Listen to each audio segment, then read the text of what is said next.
محترم سامعین اور میرے پیارے نوجوان ساتھیوں، السلام علیکم ورحمۃ اللہ وبرکاتہ۔ آج میں ایک صحابی رسول صلی اللہ تعالی علیہ وسلم کا واقعہ آپ کے سامنے پیش کر رہا ہوں، آپ سماعت فرمائیں۔ ایک صحابی رسول جن کا نام حضرت جلیبیب رضی اللہ تعالی عنہ تھا، ایک انصاری صحابی تھے، نہ مالدار تھے، نہ کسی معروف خاندان سے تعلق رکھتے تھے، نہ صاحب منصب تھے، نہ رشتہ داروں کی تعداد زیادہ تھی، رنگ بھی سانولا تھا، لیکن اللہ کے رسول کی محبت سے سرشار تھے۔ بھوک کی حالت میں پھٹے پرانے کپڑے پہن کر اللہ کے رسول کی خدمت میں حاضر ہوتے تھے، علم دین سیکھتے تھے اور صحبت سے فیضیاب ہوتے تھے۔ ایک دن اللہ کے رسول نے شفقت کی نظر سے دیکھا اور ارشاد فرمایا، یا جلیبیب الا تتزوج، اے جلیبیب کیا تم شادی نہیں کرو گے؟ حضرت جلیبیب رضی اللہ تعالی عنہ نے عرض کیا، اے اللہ کے رسول، مجھ جیسے آدمی سے بھلا کون شادی کرے گا؟ اللہ کے رسول نے پھر دوسری مرتبہ فرمایا کہ اے جلیبیب کیا تم شادی نہیں کرو گے؟ وہ جواباً عرض گزار ہوئے کہ اللہ کے رسول، بھلا مجھ سے شادی کون کرے گا؟ نہ مال ہے نہ جاہ و جلال ہے۔ اللہ کے رسول نے پھر تیسری مرتبہ فرمایا کہ اے جلیبیب کیا تم شادی نہیں کرو گے؟ جواب میں انہوں نے پھر وہی کہا، اللہ کے رسول، مجھ سے شادی کون کرے گا؟ کوئی منصب نہیں، میری شکل بھی اچھی نہیں، نہ میرا خاندان بڑا ہے اور نہ مال و دولت رکھتا ہوں۔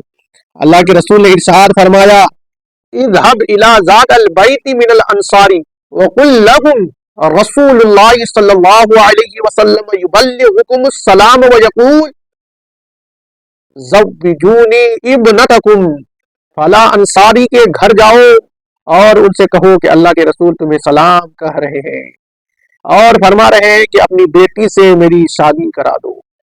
جلیبیب خوشی خوشی اس انصاری کے گھر گئے اور دروازے پر دستک دی۔ گھر والوں نے پوچھا کون؟ کہا جلیبیب۔ گھر کا مالک باہر نکلا، جلیبیب کھڑے تھے۔ پوچھا کیا چاہتے ہو؟ ادھر سے آئے ہو؟ کہا اللہ کے رسول نے تمہیں سلام بھجوایا ہے۔ یہ سننے کی دیر تھی کہ گھر میں خوشی کی لہر دوڑ گئی۔ اللہ کے رسول نے ہمیں سلام کا پیغام بھجوایا ہے۔ ارے یہ تو بہت ہی خوش بختی کا مقام ہے، یہ تو بہت خوشی اور شادمانی کا مقام ہے کہ ہمیں اللہ کے رسول نے سلام کہلوا کر بھیجا ہے۔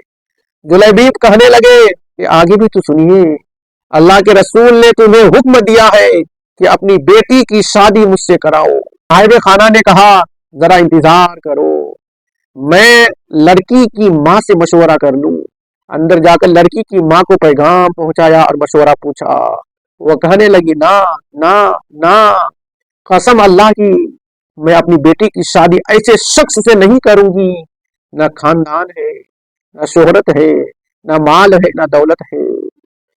ان کی نیک سیرت بیٹی بھی گھر میں ہونے والی گفتگو سن رہی تھی اور جان گئی تھی کہ یہ حکم کس کا ہے۔ پھر وہ باہر آتی ہے اور اپنے والدین سے عرض کرتی ہے کہ یہ نہ دیکھیں کہ میری شادی کس کے ساتھ ہو رہی ہے، بلکہ یہ دیکھیں کہ یہ حکم کس کا ہے، یہ مشورہ کس نے دیا ہے۔ اگر اللہ کے رسول اس رشتے پر راضی ہے تو اس میں یقیناً میرے لیے بھلائی اور فائدہ ہے۔ اس نے والدین کی طرف دیکھا اور مخاطب ہوئی، اتردون علی رسول اللہ صلی اللہ تعالی علیہ وسلم امرہ، ادفعونی الی رسول اللہ صلی اللہ علیہ وسلم فإنہ لن یضیعنی، کہ آپ لوگ اللہ کے رسول کا حکم ٹالنے کی کوشش میں ہیں، مجھے اللہ کے رسول کے سپرد کر دیں کیونکہ وہ ہرگز مجھے ضائع نہیں ہونے دیں گے۔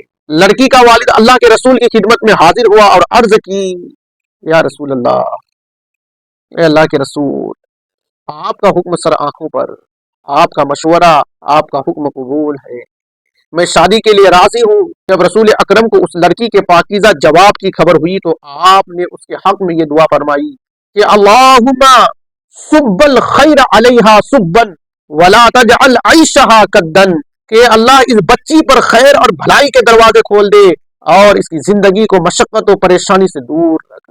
پھر جلیبیب کے ساتھ اس کی شادی ہو گئی۔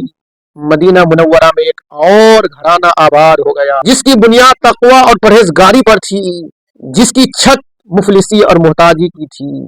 جس کی آرائش و جبائش تکبیر و تحلیل اور تسبیح و تحمید تھی۔ اس مبارک جوڑے کی راحت نماز اور دل کا اطمینان تپتی دوپہروں کے نفلی روزوں میں تھا۔